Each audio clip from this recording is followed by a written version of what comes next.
Today we're going to do a deep dive into Kenny Barron's solo over On the Sunny Side of the Street.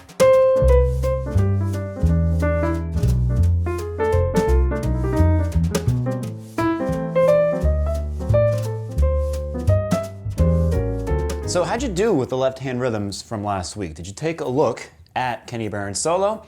Well, if you haven't done so already, go ahead and watch the previous videos in this series. So if you look at the PDF from our previous video, you'll see that we added an extra staff above Kenny Barron's solo, showing how he plays the head of the song. This is really useful because Kenny Barron is not just improvising over the chord changes. He's also hearing the melody of the song in his head and drawing ideas from that in real time. Look at the first couple of measures in the solo. During the head, he plays this. And his solo is this.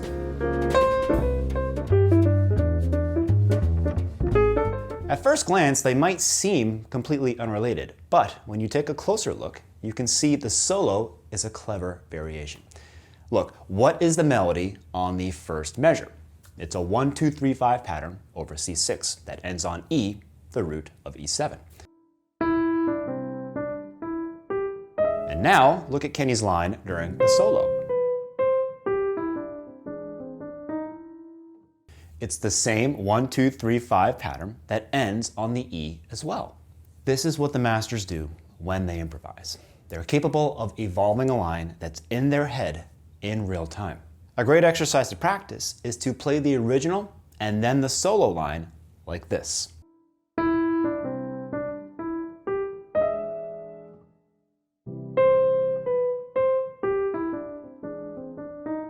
By doing this, you'll start feeling the relationship between these two iterations of the same idea. In music, these two statements are basically the same. And there's no other way to learn this but to practice playing these variations and letting your brain develop. It's kind of a Zen thing. Our brains are capable of learning this skill, like when we learn to ride a bike.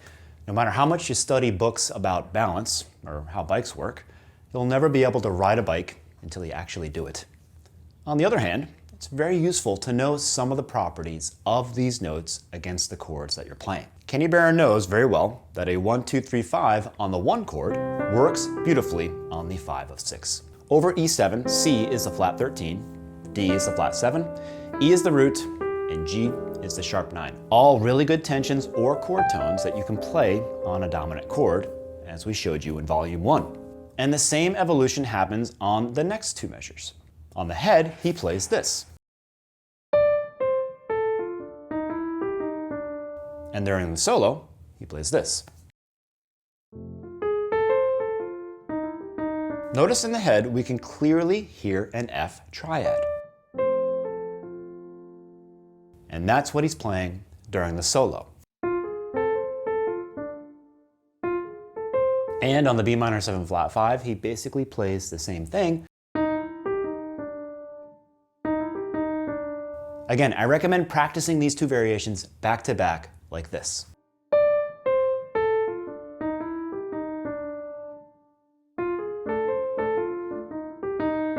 If you compare the entire solo with the melody, you'll see these variations taking place throughout the solo.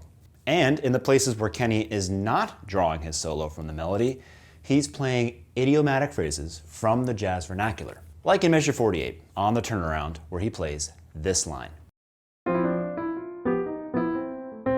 He's only considering the target note C here from the head. So these are the licks that are really useful to practice. These are the musical ideas that you can retrieve from your memory bank when you improvise. And usually, you're doing this on turnarounds or at the end of a phrase, because most jazz songs end phrases using similar devices. So this is a good lick from this solo that you can spend some time practicing.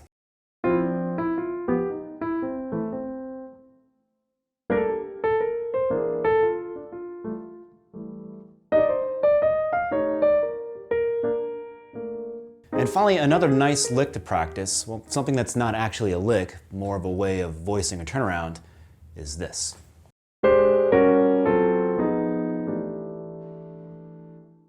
This is an extended dominant sequence that always works when you're targeting the one chord. So if your target is C6, you play G7, the 5 of C, preceded by D7, the 5 of G, preceded by A7, the 5 of D, and you start on an E7, the 5 of A.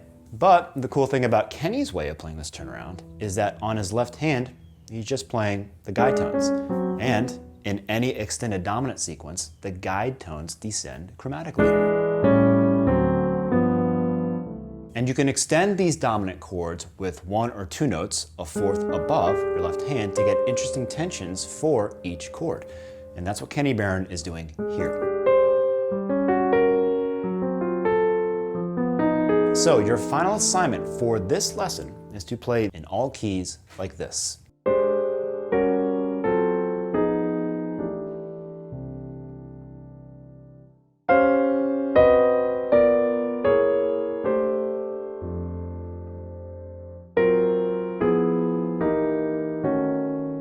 In the PDF, we've annotated all the important targets and techniques that Barron is using.